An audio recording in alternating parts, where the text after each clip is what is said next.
My name is Sarah, a divorced woman in my late 20s. I'm going to share a story that happened about a year ago about my ex-husband's unbelievable betrayal and the astonishing events that followed. I was with John, my ex-husband, since our college days. After graduating and securing jobs, we got married 2 years later. John, who had a sales job at a cosmetics manufacturing company, used to say, "Appearance is everything in sales." And so he put even more effort into maintaining his looks than he did in college. Around the time we got married, his company started doing quite well, so John started investing more in his outfits. He was so particular about his hair that he went to the salon twice a month just to keep it perfect. I mean, you can't have a sales rep for a cosmetics company looking shabby. So I had to hold back my feelings whenever I thought, isn't he going a bit overboard? Especially when comparing his situation to mine. As for me, I quit my job to become a homemaker after we got married. After about a year, I started thinking about having kids.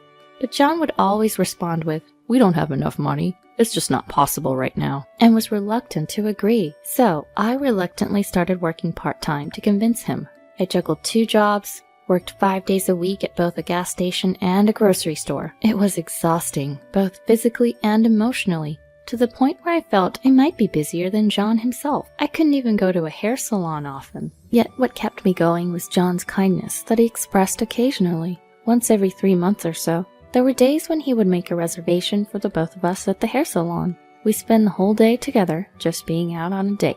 We would get our hair done in the morning, and then go shopping or watch movies. Although there were things I wished John did better, the time spent together on our dates made up for it. Those dates helped ease out our tension and maintain our healthy relationship. However, 2 years after getting married, Megan, a friend from our college days who lived nearby, told me this. "Sarah, did you know there's a rumor going around that John's cheating on you with another woman?" Of course, I, who had no way of knowing such a thing, was shocked. Unlike me, Megan was already a mother of 2. She was enjoying her daily meetups with other moms in the park. Among the gossip there, it seemed there was one about John going into a hotel with a young woman every Friday. Sure enough, John was usually late coming home on Fridays, but that was because he had to tally the week's sales results for the weekend. At that time, I completely believed his story. Thinking it must be some mistake, I tried to tell Megan, but she countered, "I saw it once too." Megan grabbed my shoulder and persuaded me in a strong tone. "Something's fishy for sure. You have to talk to him about this." That day, I told John about the gossip. Really because Megan pushed me to talk to him, but also because I wanted to be reassured and tell others that it wasn't true. I thought that if I confirmed this with John and he denied it, I could feel at ease. As expected, John refuted my story, saying it was just a rumor. "There's a female employee who came from out of state for our meeting. It seemed she would be late returning home, so I took her to the hotel she stayed at. Don't take strange rumors seriously." He snapped back and denied the rumor. I didn't think he would be this upset for being doubted, so I didn't know how to respond for a second. Then I felt very bad for doubting my husband when he did nothing wrong. I deeply regretted accusing my husband of cheating even for a bit. However, right after that, I witnessed my husband entering a hotel with a woman. The 2 of them, arm in arm, looked like nothing but lovers. John was wearing the suit he had worn to work that day, and the woman was in a hoodie. It didn't look like something you'd wear to a company-wide meeting. I remembered that they were seen going to the hotel every Friday. So I started to stake out around the hotel in the evenings every Friday. And sure enough, every week, John appeared with this woman. John always had his sunglasses on, and the woman had her hood deep over her eyes, seemingly trying not to be noticed. But it was the figure of my husband whom I saw every day. He wasn't under much disguise, so it was clear that it was my husband. I knew I needed proof, so I took pictures with my phone. I had to do something, so I took the initiative to contact my in-laws and explain the situation. However, the 2 of them, who've always been sweet on John, their youngest child, brushed off my story as if it were just a rumor. "What a nice guy escorting a girl who's on a business trip safely to her hotel." Seeing my father-in-law start to praise John, I showed him the picture of John with this woman. "Please, you 2, look at this." The 2 of them seemed a bit flustered when they saw the pictures, but they quickly composed themselves. "A young man with a young woman? It's normal for others to take it that way."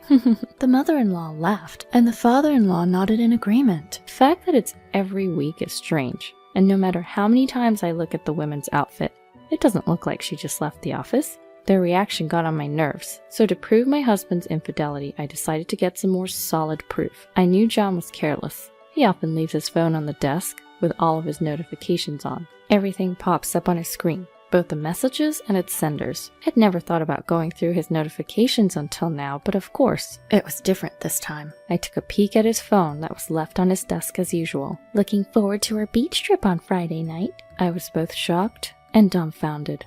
I couldn't believe they were brazen enough to chat about such a thing through texts. I felt like they were treating me like I was stupid, which only intensified my anger. That very night, John told me that he had to go on a trip starting Friday night for his company's gathering. He said it so casually, but I knew it was just a facade. It was amusing to see him trying to hide something so obvious, and I felt a sense of superiority. When I asked where he was going, he responded with the name of a beach resort by the mountains. It seems he's staying at a hotel, which we've been to together before. When I called the hotel, they indeed had a reservation under John's name for Friday night. That Friday, I decided to bring my in-laws to the said hotel. Charles, my nephew-in-law, a vocational school student living with my in-laws, also wanted to come. He must have heard from my in-laws. Charles is the only son of John's eldest brother. He lost his parents in a car accident when he was in elementary school, and has since been raised by my in-laws, perhaps due to their close age. Charles was particularly fond of John among many uncles and aunts. Following John's lead, he even started to become interested in fashion, and has been saying he wants to be a hairstylist. John seemed to be very happy that Charles liked him. The two of them were more like brothers than uncle and nephew. They called each other by all sorts of nicknames, too. He must have found it hard to believe the unfaithfulness of his beloved young uncle. Just like me a little while ago, he must have wanted concrete proof that things were not what they seemed. The thought of this hurt my heart, but in the end, he couldn't come because he had school. Fateful Friday, I arrived at the hotel a little earlier than the time John and the women's check-in time, and waited for them with my skeptical in-laws. "He's probably not coming," my father-in-law murmured, relieved when they didn't show up after waiting for a while. However, just as my father-in-law sighed and started to get up from his seat, they arrived. A man in a suit and incongruous sunglasses, and a woman whose face was half hidden by the hood of her hoodie, arrived. As soon as the two walked through the entrance of the hotel, they kissed without waiting for the automatic door behind them to close. At that moment, the woman's hood fell down, revealing her hidden face. I was stunned by the beauty that had come into clear view. She had cute acorn-like eyes, a small nose pointed up, beautifully upturned lips, and her inner hair beautifully dyed bright red, which was familiar. She was a hairstylist at the hair salon my husband frequented. I had had her shampoo and blow-dry my hair several times. I remembered talking to her across the mirror, saying, "I'm going on a date with my husband after this." I was completely taken aback. I had been unknowingly going to the salon where the woman my husband was cheating with worked, excited about my post-haircut date with him. Did she think I was a dumb old woman, oblivious to my husband's infidelity while she dried my hair? Thinking this, my anger began to boil. I wanted to strike down both John and the woman. I looked at my in-laws. You both understand now, right? John is undoubtedly having an affair. They made faces as if they had bitten into sand and apologized. Never mind that. Could you please cooperate with me? Later at dinner, my in-laws and I sat next to John and the woman. My plan to get back at them was quite simple. We would appear in front of them and confront them in a situation where they couldn't make excuses. I thought that if it became known that he had been unfaithful not only to me, but also to his parents, even John would learn his lesson. "Good day." As I greeted him, John, turning to me, widened his eyes so much that the outlines of his pupils were discernible. His lover asked, "What? Who are they?" But John's half-open mouth just flapped without any words coming out.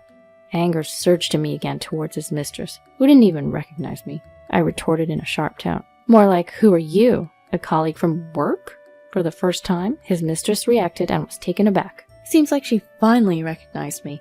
She tried to get help from John by making eye contact, but John was stunned too. I blurted out, "So it's true that you go to a hotel with some woman.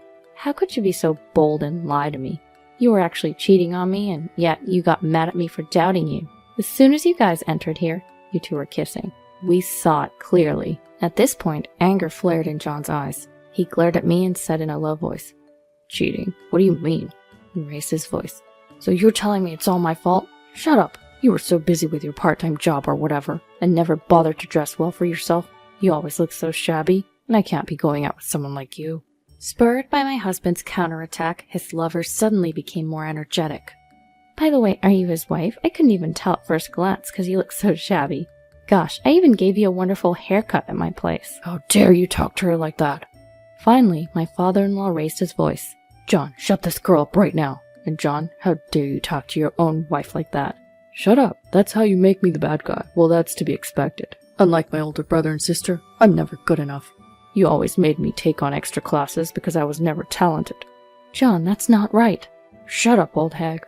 John raised his voice again, but my mother-in-law was right. My mother-in-law had always told me.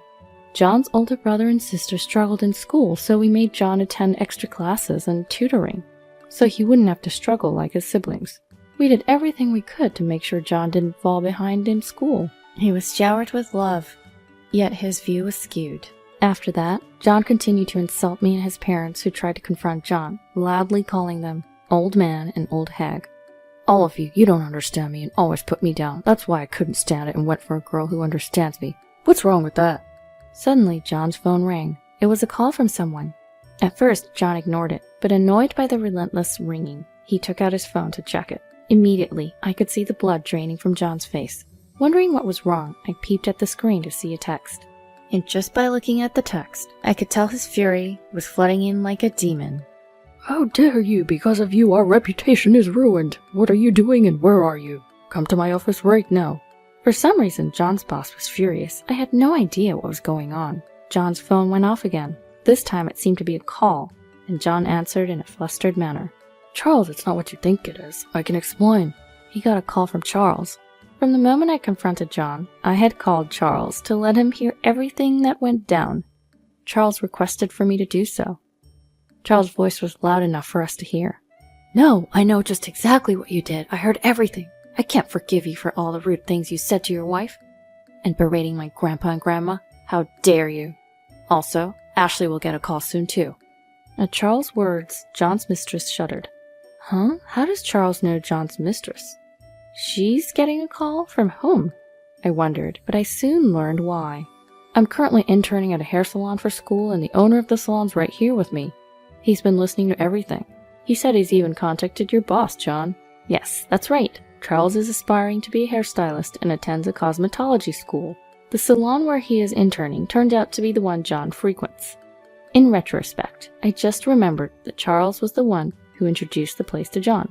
But why would his manager call John's boss? In the middle of the call with Charles, John's phone went off again.